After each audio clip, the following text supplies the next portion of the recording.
concerned are you about China's economic coercion, intellectual property theft, cyber attacks, intimidation and aggression in the region? Let me offer two comments here. One, we all ultimately inhabit a region.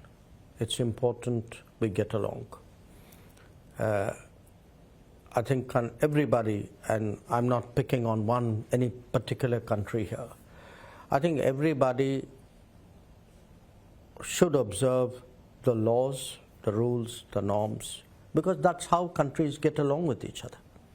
You know, so if there is, let us say, a law of the seas, you know, if we all joined up to a regime of how to regulate the seas, then we must accept that regime. Now, sometimes it can go against your interest. It can happen. But you have to accept that too.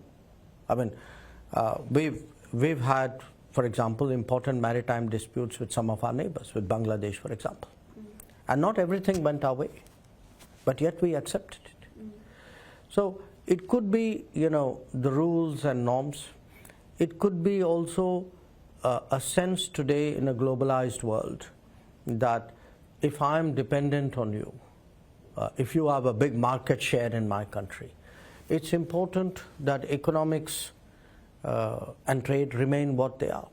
If they are leveraged, you know, if somewhere they become pressure points, you can understand there'll be a natural anxiety.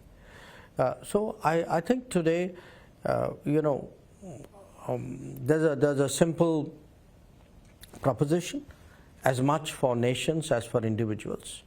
The world will treat you depending on how you behave. You behave well, you know, everybody wants to do more with you.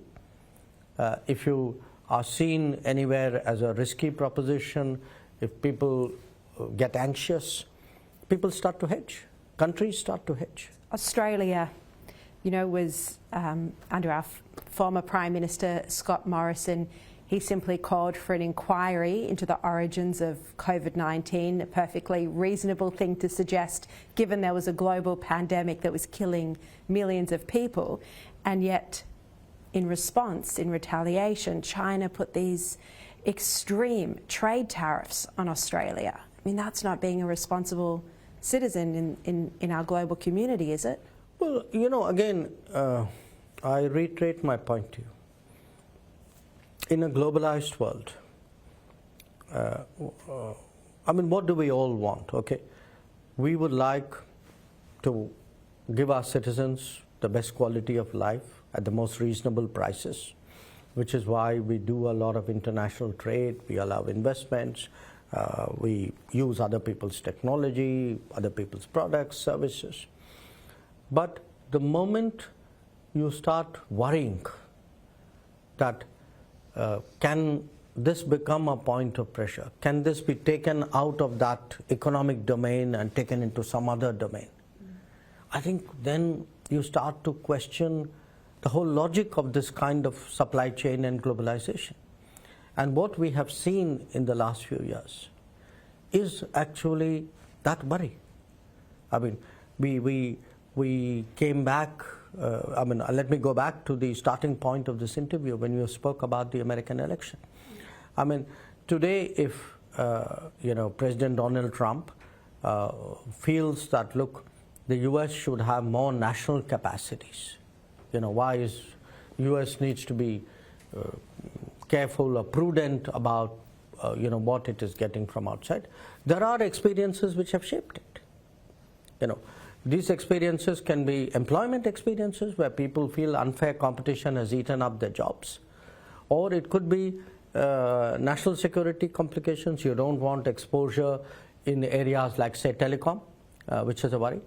Or it could be a worry that, you know, some other country would use a big market share or a high level of dependence to do something. You brought up the United States. Trump has said he will impose trade tariffs on imported goods. Is this a worry? We don't, in my business, do hypothetical stuff. I mean, you know, we'll see what happens. Not so much a hypothetical, though. He said he will. let's see what happens. Back to what you were saying, I mean, in light of COVID-19, this is a big lesson in diversifying, isn't it? I think the COVID-19 was the most graphic illustration. It's not the only one, but absolutely. I mean, and again, I'm not just stating Indian point of view, or you refer to what is thinking in Australia. I've traveled a fair amount to Africa, and I can't tell you the anger in Africa about how they were treated during COVID.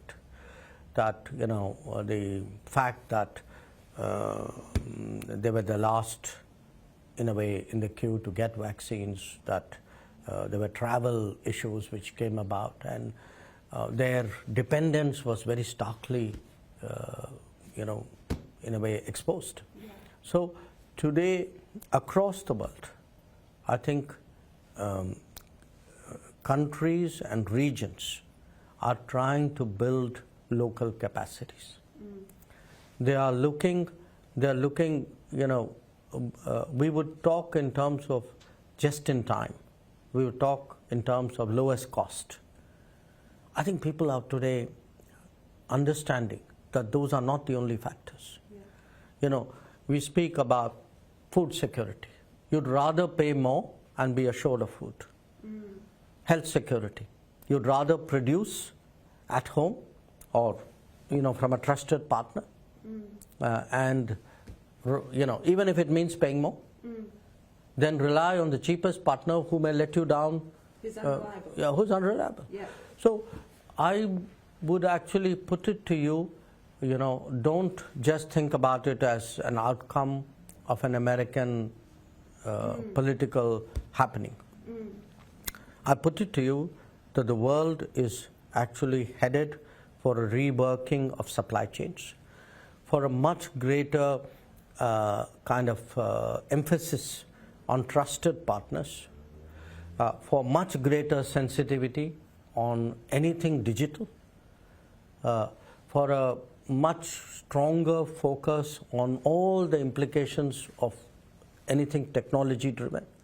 So it's going to be a very, very different set of relationships that all of us are sliding into, and which is why for me the relationship with Australia has so much value, because today we have that trust, we have that sensitivity, we are developing that experience of working together. So there are a lot of things, you know, I'd be comfortable getting out of Australia or doing with Australia, which I may not be with some other countries.